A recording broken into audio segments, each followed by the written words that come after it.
Hello, this is a commentary version of Drakengard. If you do not wish to hear me fucking talk because you don't like my voice, that's cool. So, there's a link in the description for the non commentary. Check it out. Otherwise, enjoy.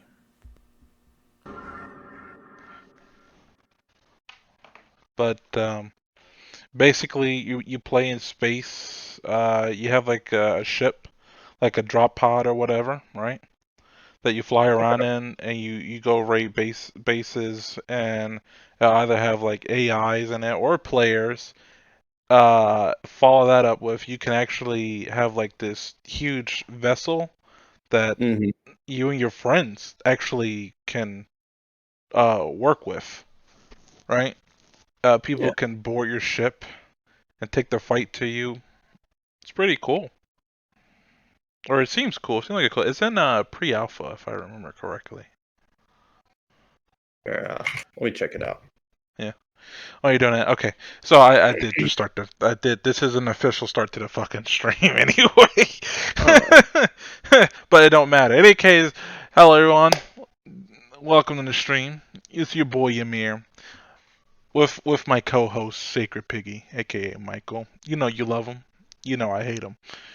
And hello. but after that, I want to be commentating over a recent video I put out, which is the non-commentary version to Drakengard, and it was the first chapter, first whole chapter. So I'm gonna, watch through this, follow that up with a some actual gameplay. Gonna be grinding out some levels because the game has a long fucking grind, too long of a grind. But further ado, let's get into this. Square Enix. Now, Michael, Yeah, what's up? did you know Square Enix had another name before Square Enix?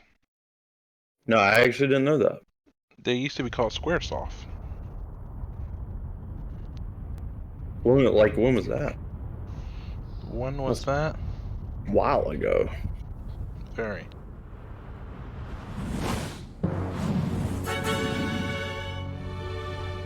It's a very long time ago. I think they changed their name in 2003?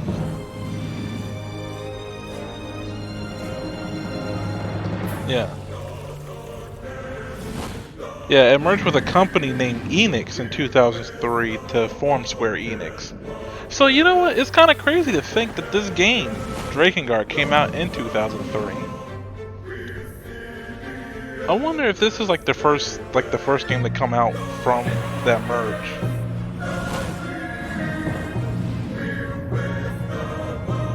What I do know is about Final Fantasy was like supposed to be their send off, but Was it it? ended up becoming so big. I think I might need to check this, but it ended up becoming so big that it actually, blasted them back into,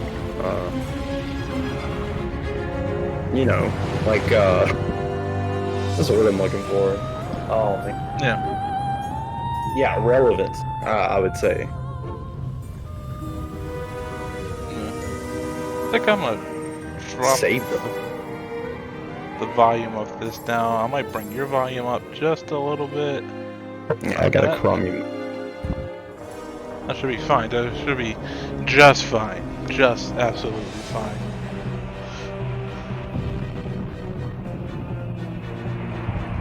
But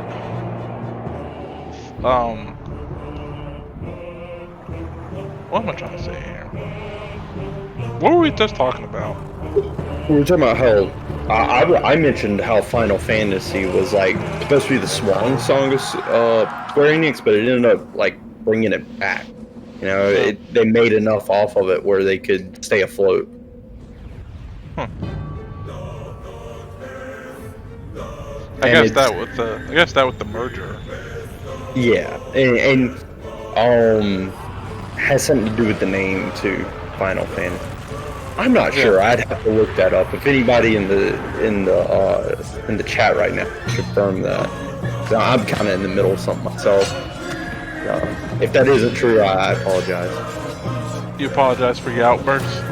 Yeah, my outbursts, my lies, my insufferable lies.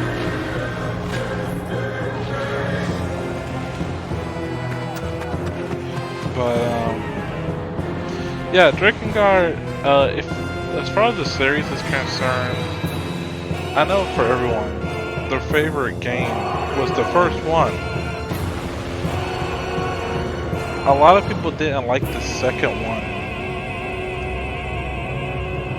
and it was primarily due to that they, I believe, Yoko Taro, wherever his name is, he didn't work on that second game. I know he worked on a third one. Me personally, if I had to choose like my favorites, it's gonna be 2, then 1, and then 3. I didn't really like 3 at all. It kind of did a lot of things that I enjoyed from the first 2. Eternity. Also, during this time, this was also during a time where games had something cool. If you wait a little bit at the start screen,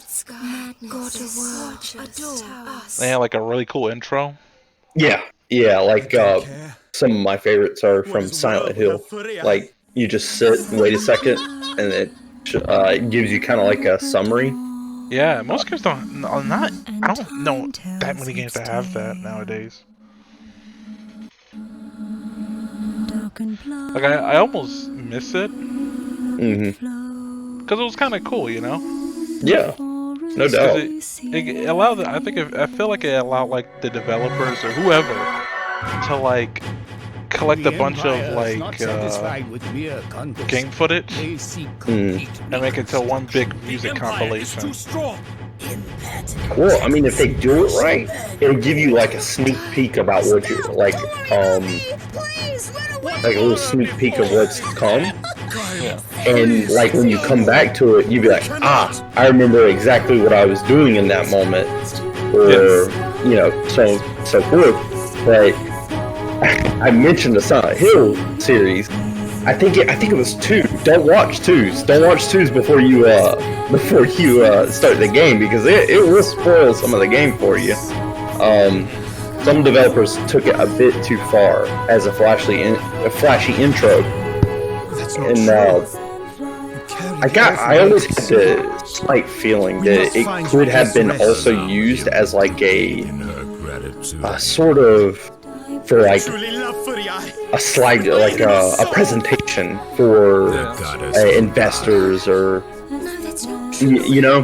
But they also, if I'm correct, they would also show these videos when they were actually presenting the game for the first time as well. So. Let me see.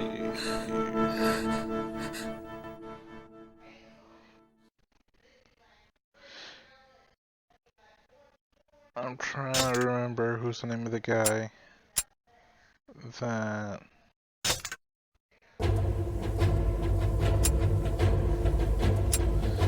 Yeah, Yoko Taro. I was right.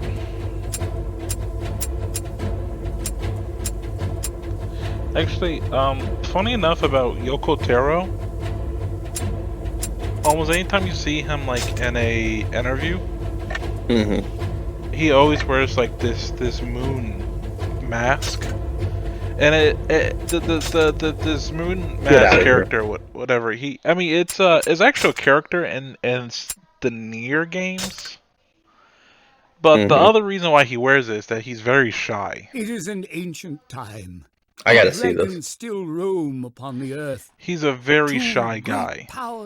What's his last name again? And the Empire Yoko Taro. War for the control of a goddess who protects the I harmony of the don't world. think anyone has seen him In without only his. time, the Empire has become powerful beyond reckoning, and now Yeah, I gotta say that was where the Union more than what I was expecting.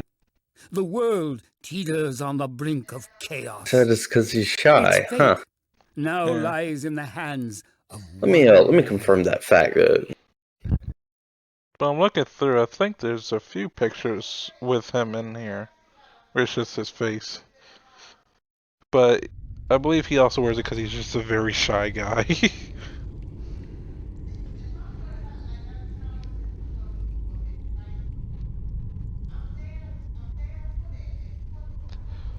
You know, some people really wanted a Drakengard 4. Yeah, real quick about what I was saying. Yeah, I found an article on what I was talking about earlier with the Final Fantasy. The meaning of the name was they legitimately thought it would be the swan song, but it sort of saved the company. But this was for Square Enix, not Children before. Yeah, it's a bit of a love letter. Yeah. But anyway, back to Yoko Taro. I don't want to butcher it. I mean, it's not very hard to say, but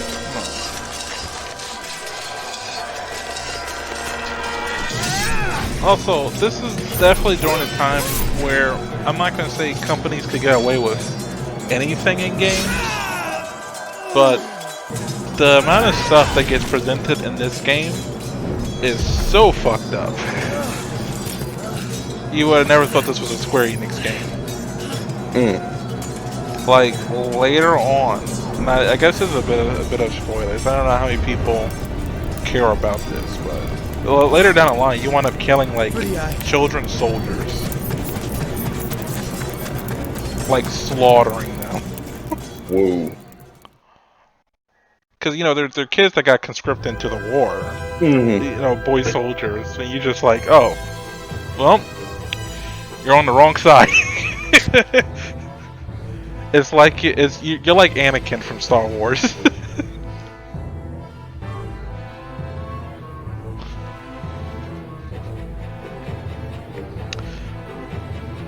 Now, another cool thing about, because remember earlier I was telling you about the level up system for this for the game for leveling up weapons. Also, when you're leveling up weapons, each weapon actually has its own story, has its own flavor text that adds to the world.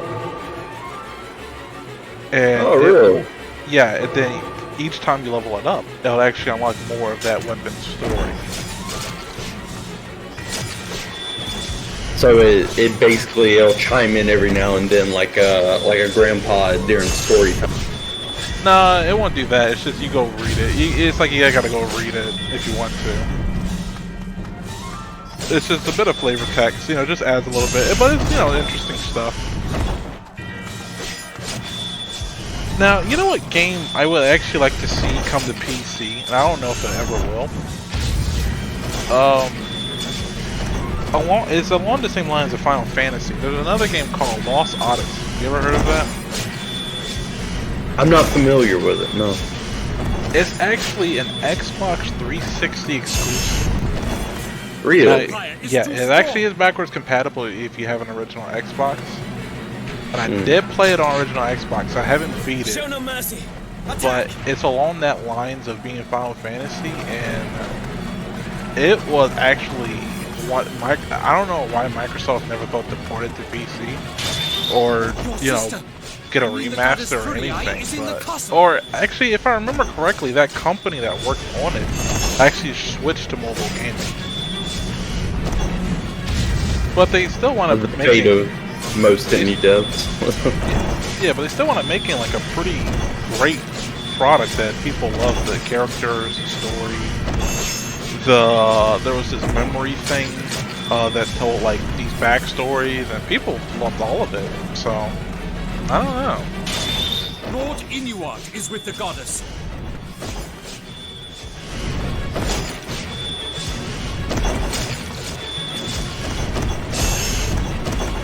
But this game is very simple in the combat. Basically there is a combo system, kind of. I'm gonna just go into a little more detail. So what happened is, I think there's like 2 different combos, but in any case, you pretty much, you hit the attack button until you see like this gleam, and you do it, and it'll do like this big attack, right? Oh, okay. So it's all and then again, as you level up, the combo gets longer, and I think after you release it, it'll be even stronger, even though there won't actually be, like, you can do it, but it's like a small reason as to why not to do it. It's just because you can get interrupted.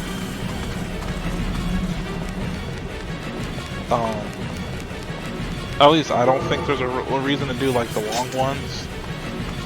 Just do like the short ones. But what happened is most weapons have either attack 2 times and then the combos on the 3rd, or after the first attack, the combo is there.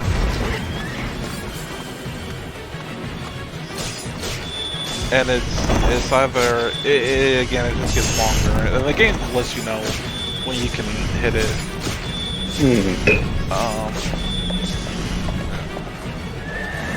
They're within the castle walls. Your sister. Then there's magic. Each weapon has its own magic that it uses. So some magic is a little bit more useful than others.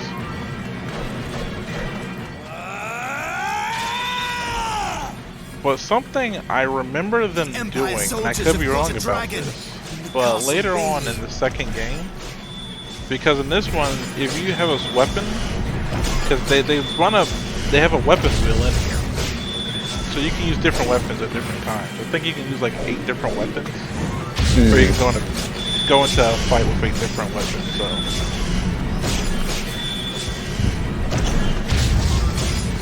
But following from that, what was I trying to say? I kind of forgot. But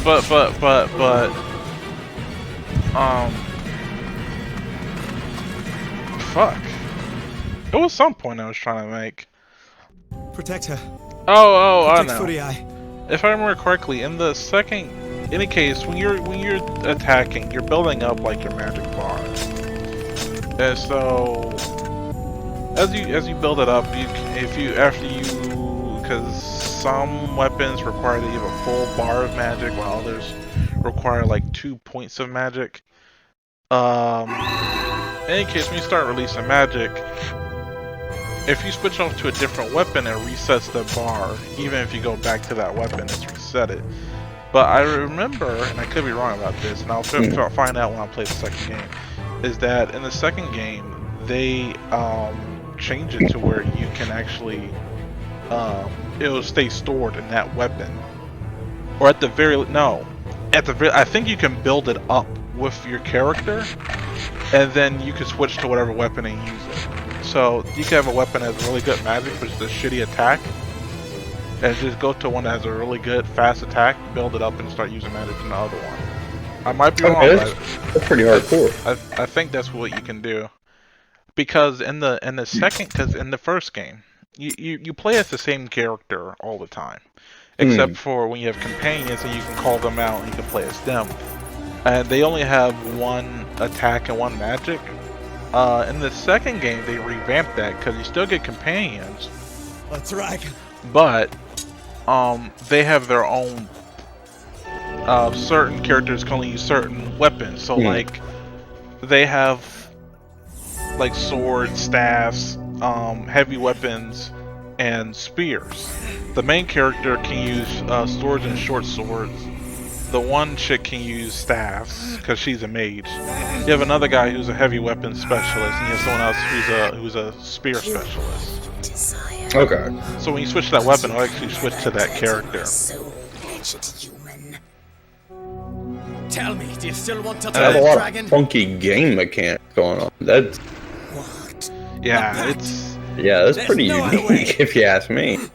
Yeah, the first game, the mechanics was they were a little clunky, but they were Worthy or not, simple. So I wish to live, like there was no reason. Honestly, Despise me if you there's will. almost no reason to but block. I shall not die.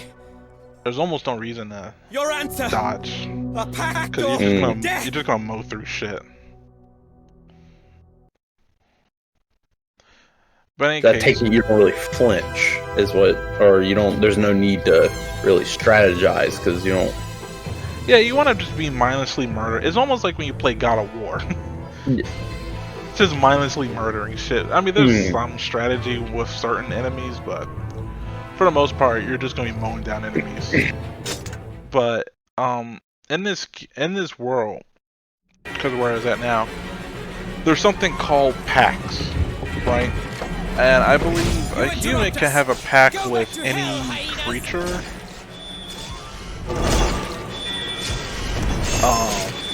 So kind of, I would take it along the lines of like a covenant from Dark Souls or something. You get like special benefits, is what you're getting at? Yeah, kind of. Yeah, because if you form a pact with a creature, one, say you both, for any damage that has been done to you up to this point gets reversed. So say you're on the brink of death, all your wounds will heal up. And then I believe you'll also get stronger as well. I kind of forget how it goes. I think it's the closer brink of death you are, the more power you get. I don't remember. It's like fucking Dragon Ball Z shit. But other than that, the problem is that both of your lives are now Taste the steel of my sword. synced together. So if one of you die, the other one dies. And the other trade-off is that I don't know if it's anything on the creature's side, but I know on the human side, you pay a price. So does this creature fight with you, is what I'm getting at? Or it's like you? Oh, okay. Yeah. Cause after I wind up, after you wind up clearing this section of enemies, you'll see how a pact is formed. And it's, you both are given out, I guess, like a fucking, I guess people can access like their life orb or something, I don't know. But they basically, they touch tips or touch life orbs. And that's how the pact is formed. Yeah, I am watching, by the way. But I think, but yeah, every person winds up losing. They have to pay a price. And for right now, I mean, this doesn't really matter. It's the beginning of the game. Caim, he is gonna make a pact with this dragon. And as far as you know, you've been hearing Caim talk for the most, for the beginning. Caim will actually get the pact of silence, so he'll actually be. Is that your choice, or that's part of the story? That's part of the story. Okay. Pact is Caim will be for the rest of the story because that's just the price he had to pay. And you'll wind up seeing the other pacts later. One of them is just a little funny to me, just a little. But once I get to that point, I'll talk about it. But yeah, everyone pays a price. I feel like they make a not bigger deal of packs in the second game, but you'll definitely meet more packed users. Well, let me think here, because everyone on your team winds up being a pack maker, with the exception of the kid, I believe.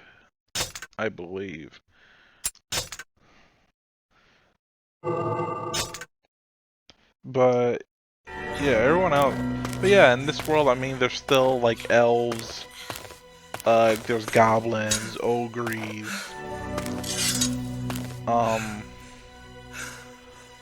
Also, I don't know if they ever said it in this. I'm sure they probably did, but dragons are actually weak to magic. Or, my bad.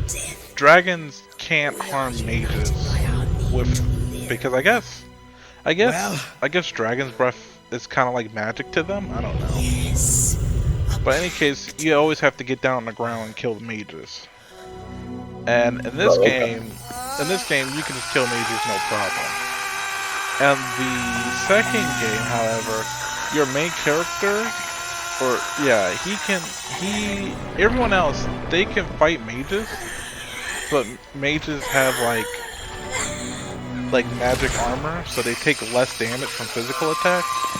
Mm-hmm. You have to switch off to your staff character or mage character, and they can pretty much kill them no problem. So it winds up turning into you switching between different characters to kill certain enemies. Oh, okay, cool. So like the bigger enemies, you can use like the mage character because you know the magic spells, or you could use your main character as well. It'll take a little bit longer, or you could switch to either the spare user or the heavy weapons guy, and because he'll fuck them up greatly. He will. I think your MC, he's pretty good for taking out single characters as well as groups. Well, actually, everyone, depending on what weapon, has a AOE attack that can pretty nice for crowd control or wiping out hordes of enemies. But They attack from the sky. Lord But Caim, we shall this was fight on the something that ground. really attracted me Into to the the game, sky.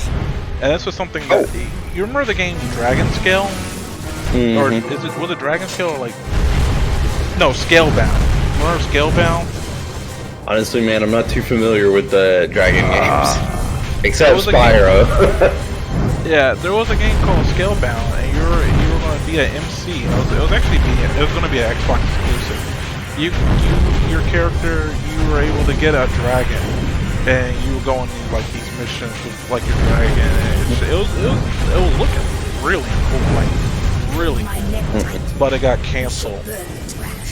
But I was super excited because they reminded me of Drakengard. Because in Drakengard, you can get on and off your dragon at any time. At any moment. Wow. Well, not any moment, because there's some missions that are just aerial only missions. But once you get on the ground, yeah, you can call your dragon from the sky right on top of her, and because then you're right on top of her, and you know you can be shooting fireballs down at the enemies. You know, you don't feel like dealing with them. Go fucking get on your dragon and start laying waste to them from the sky. It's really cool. I take it though. The trade-off, you know, since you're making the game easier, you don't get XP for your base character. Yeah, you lose out XP for your base character. The other thing is, you can't call your dragon when you're indoors. Really? You know. Well, makes sense now that I think about it. Yeah. You're indoors, like. Yeah. I don't know why. It took me a second. I was like, wait, indoors? Oh yeah, indoors. Yeah, you're inside. Yeah, you can't call it. And next, your dragon's very weak. I mean, very weak to aerial attacks. So crossbowers, and then mages, they will fuck your dragon up. And not only that, if your character gets hit, if you're on your dragon, and this is for the non-aerial missions, if your dragon gets hit 3 times, I believe, you will actually get dropped from your dragon. And that's basically, and at first I thought it was a weird mechanic to just get you kicked off your dragon, but it's basically a way of telling you, hey, you need to fucking kill whoever's fucking you up in the air, and then you get back on. So basically, I kind of want to see this. So does it just throw you off the dragon, so you fall, or does it like, you know, little scene that it comes get down like, hey, get off. Like, I'm not doing this. No, it'll just drop from the fucking sky. It's like, hey, fuck off.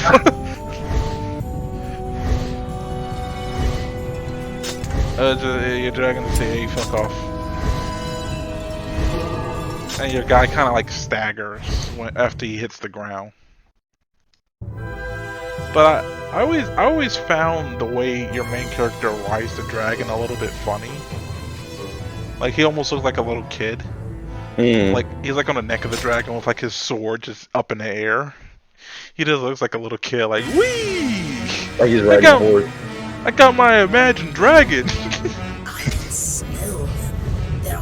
Like, I know what they were trying to go for, but it looks a little stupid to me. It just looks a little funny to me.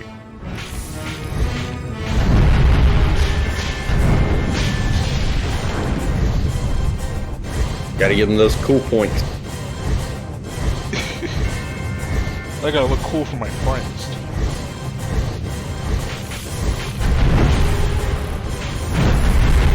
But other than that, a lot of the what also just attracted me to this game definitely had to be a lot of the music. I really love a lot of. But I love more of the music from Drakengard 2 than I do from the first game. Here, let me hear this real quick.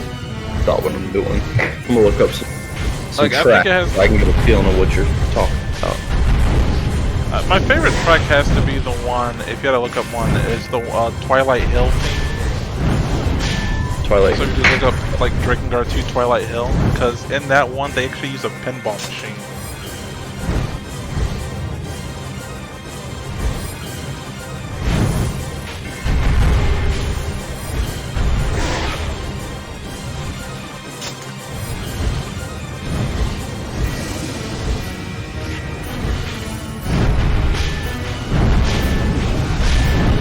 At least I haven't done any research to know if they actually use a pinball, but you can hear the fucking pinball machine. So I'm like they Yeah, had this is the to. second one.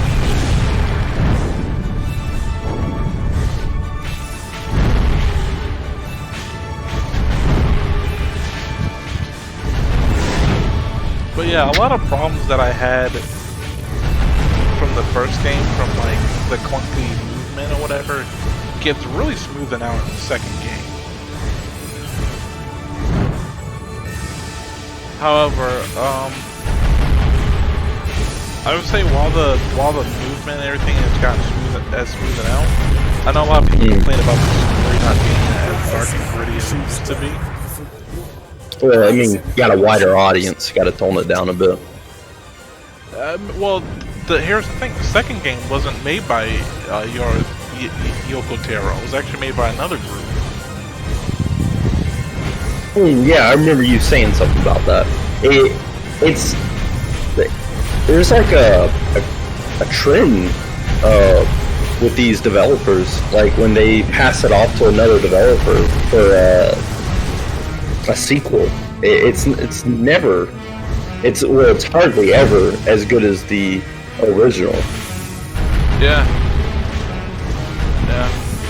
That and like once you get a little bit more like for example Fallout, there's child murder in the first 2-3 games. Yeah, the first two.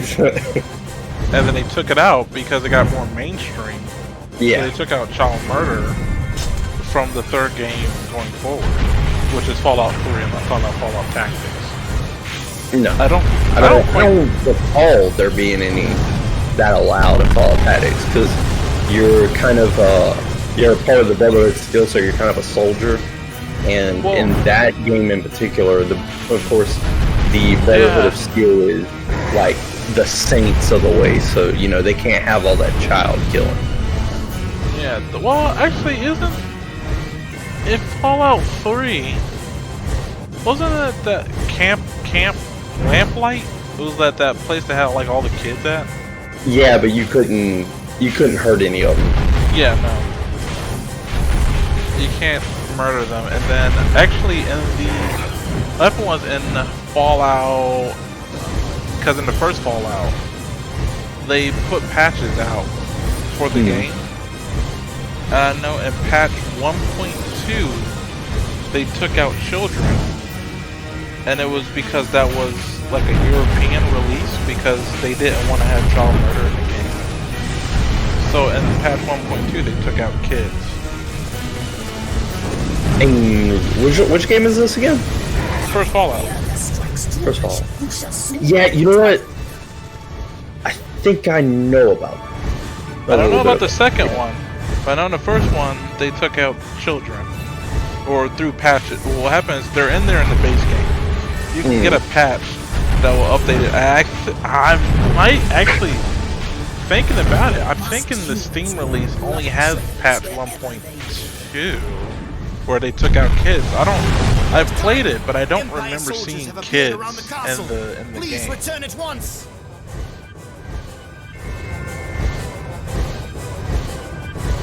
This is weird. That was weird. That was funky. But that's why you have people who make mods where they allow you to murder kids, mainly because, you know, if you're an evil character, I mean, you don't really give a shit about kids.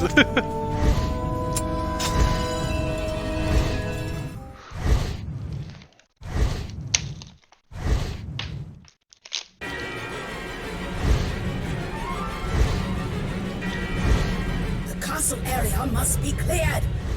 Now go!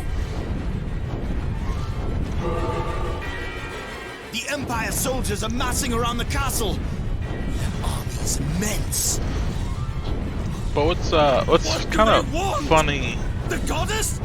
because the part that I'm at right now watching, Lord Caim, I always the found it a Empire little has bit surrounded funny the castle. because what Please happens at this hurry. point, Caim is mute, right? He's already made a pact. His men is like asking him like to lead them, like, hey, what are we gonna do? It's a bunch of soldiers, and he can't talk.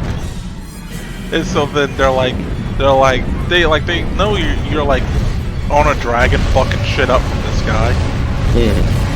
And they're like, Lord Caim, why won't you answer us? We need your input. I can only imagine just Caim in his head, like, shut the fuck up, I'm doing shit. Real quick, man. I know this is on a Empire different army has topic, been but reinforced. We cannot I'm hold playing them. Dark Souls 1 right now. You know what I just saw? What? I just saw a vagrant Where do they all come from? right near the undead parish. So what that means is there's a whole bunch of people who are playing through the game right now, and a lot of them are dying in that area. And so when you lose a lot of souls in one area, in someone else's world, a vagrant will appear, if I'm correct. And I'm not sure you can actually target it, but it usually disappears before you can get close to it. Okay. Yeah, I'd never seen that before. Me neither. I was like, dude, when you heard me just a few minutes ago, I was like, huh, that was weird, and I just had to go look it up what it was. It could have been me. I just dropped like 11,000 souls nearby because I fell. But anyway, back to what we were talking about. Drakengard. You said, I'm bad on names. The guy can't talk. His men are asking him to lead them. Yeah. It's a little bit funny, but one thing they do in this game, anyway, is when you're building up like your magic bar, right? Your guy, he can build it up through. It gets built up by him hitting enemies, right? So you can build it up very, very fast. Your dragon, on the other hand, can only build up their magic bar by kills. The Empire's reinforcements have arrived. Do ours come as well? Okay. So, but I think they actually changed that in the second game, where the dragon, its magic will increase through hits instead of kills, but it might still just be kills. Like I said, I haven't played that game in a very long. I haven't played that one in a very long time. It's been such a long time since I played it, and it has to be my favorite one. It's the one that brought me into the Drakengard series. Even though I never beat it, I still love it a lot. It made enough impression to where I wanted to get the third game. And I was very disappointed when I played the third game. Nothing wrong with the story. It's just things that was in the second game and the first game they took out, such as what happened was they took out the system from Drakengard 2 where you can switch between characters. And it's back to you playing as one singular character. However, the way they have companions now is that they actually run around with you and attacking. But I kind of liked it better when I was controlling them. rear of the castle. Let not one survive. following Show them the that up, strength of the Union. before where you could get on and off your dragon, you can't do that now. What happens is your dragon runs around with you, and you can't ride it until you get to a certain section that requires you to ride it. And the only time that'll ever happen is when you're about to get into a boss fight. No. So every time I got on the dragon, I'm like, oh, well, I know it's a boss fight. Because they pretty much just condition you for that. And I think there's some transitional areas that just require you to do the dragon. But I was just like, I can't like call my dragon on and off at will. I have to just wait for me to have the option to. You know, it's just like things that I kind of like that really attracted me to the series. It's just gone now. And it's weird because people like that game better than they like 2. And I'm like, why? I'm like, 2 offered, I mean, yeah, 2 offered me more, in my opinion, 2 offered me more mechanics. The Empire has breached 1, the castle. I mean, not 1, Please, 3. quickly.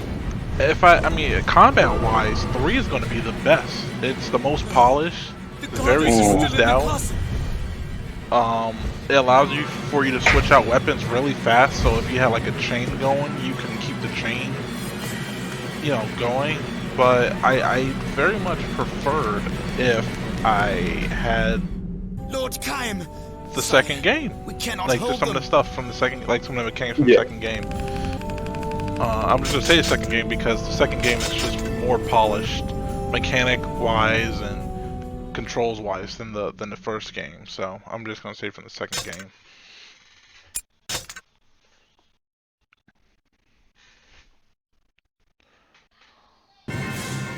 But yeah, I just They are in the castle. Hurry! the story was cool. I liked it. But I don't know, I just didn't feel as connected to the main character from 3 than I did from 2. And I'm sure the music was good, but I have more memorable tracks from the second game than I do from the third game. And even listening through a lot of the audio from 1, I really do like a lot of audio from music from 1, but I just like the second one. It's just I feel like that's the more superior of all 3, but some people beg to differ. I mean, there's some things that I definitely enjoy from 1 than I do from 2, but overall, I think 2 is the superior out of all 3 games. You cannot live on hatred alone. Bit of a controversial point, but that's just me.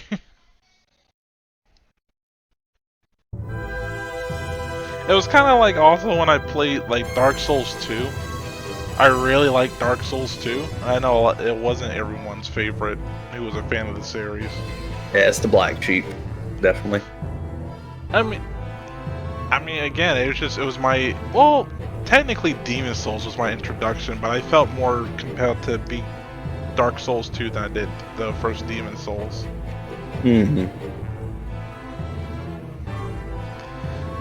But as far as what was the best Dark Souls, I could not figure. I mean, overall, polish-wise, it's gonna be 3. Yeah, 3 hands down, but I love 1. They got a soft spot for 1. Yeah, I felt like 1 encaptured atmosphere just a little bit better. Well, like, if I'm correct, 1 is kind of separate from 3. Oh. Sorta. Like, I mean, there's a huge gap of time between 2 and 3. Yeah, but I mean, like, the tone overall from 1 definitely makes you feel like despair most of the time.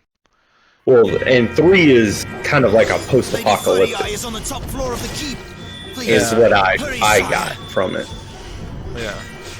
just without knowing the lore and the story, is I felt this was a post-apocalyptic.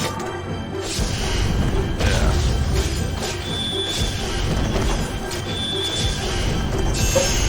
But it just don't feel as dark, you know?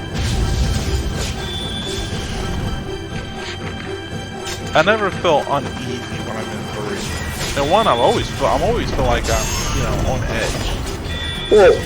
Well, 3 also, like, right out the gate explains you sort of what you kind of need to be doing. You kind of need to be saving the world, even though you're literal dirt to the world.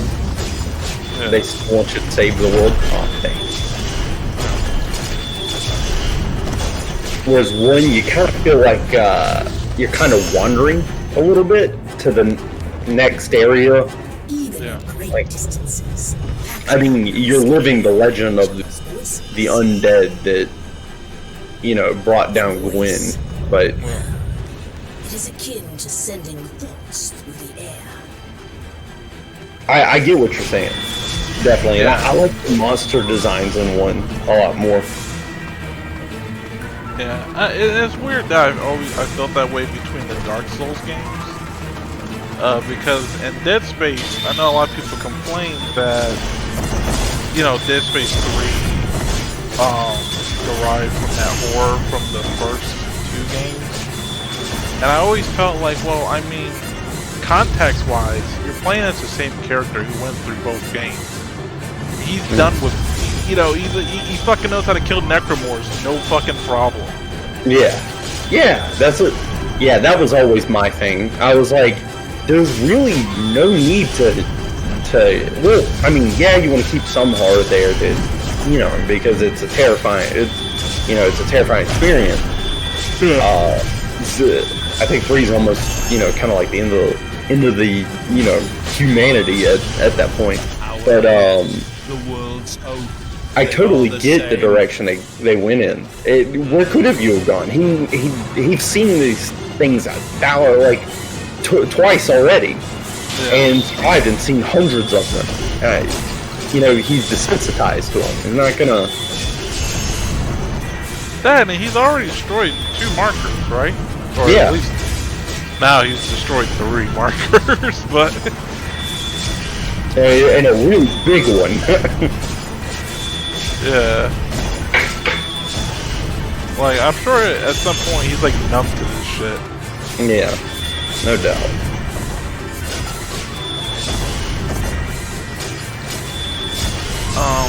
You know what game I would like to see in VR? What game? Actually, there's a few. One of them being like House of the Dead. Yes, House of the Dead. I got you. I can see House of the Dead and then Dead Space Extraction. Dead Space Extraction? Yeah, it'd be really cool to have a Dead Space game in VR. It doesn't necessarily have the extraction, it could be its entirely own thing. Yeah. I feel like the other game that could possibly go for VR is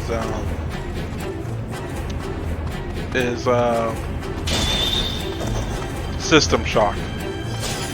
Oh, that would be good. The goddess is forced to the top floor. I think they'd settle for a Bioshock game in VR though. I would settle for that. Yeah. You know, I sat there and went against what I usually say. System Shock and Bioshock, even though Bioshock's like kind of the successor a little bit to System Shock. Yeah. Then I don't see them I can see where they're different, and they shouldn't really be compared like they always are. But it always goes back to, it's got shock in the name, so, you know. Well, actually, funny enough, Dead Space was actually supposed to be System Shock 3. Really? Uh-huh. Dead Space originally started out as them working on System Shock 3, but it got changed so much that they decided to make it its own IP. That's how we got Dead Space. And you can kind of see it, you know, with like Isaac being like an engineer, he's like hacking panels, and then like the mutants. Just a different art direction. Yeah.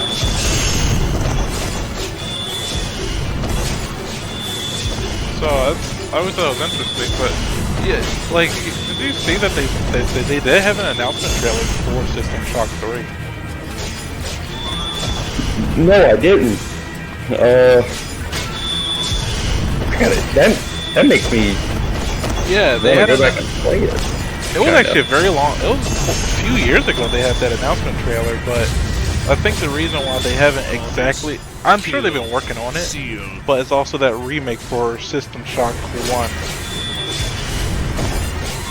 So let me go pull it up. Put it in this. Yeah, it came out. Did it come out 1 year ago? Oh, I didn't even know that. It came out 1 year ago.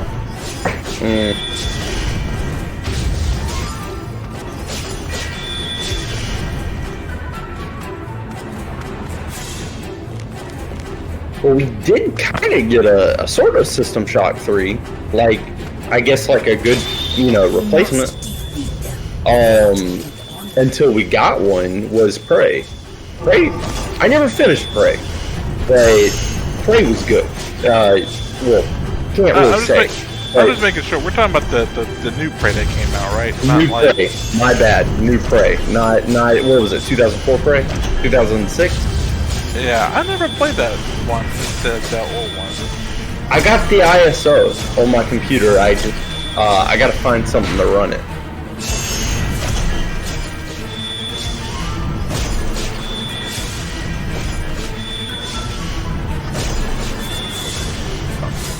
But yeah, I'm very curious to see how. Cause I know with System Shock the remake, I know that they're actually giving you System Shock 2 as well. Or System Shock, like the enhanced edition. Lady Turiai is further within. And then I'm very curious about System Shock 3. But also back. I know we're kind of flipping these topics, but back to Marauder, right? Okay. Yeah. That game. Also, almost like Escape from Tarkov, it has its own launcher. So you end up going to like the website and then I think these guys are from England that's working on it. And the price is kind of, I mean, it's pretty cheap. It's cheaper than Star Citizen. What are we talking here? The price, I believe, there's like two different ones. There's a $25 one, and then there's a $35 one. It's very cheap. So, this game for like $35. It seems like they're going for a lot here. I mean, they want to spend a lot.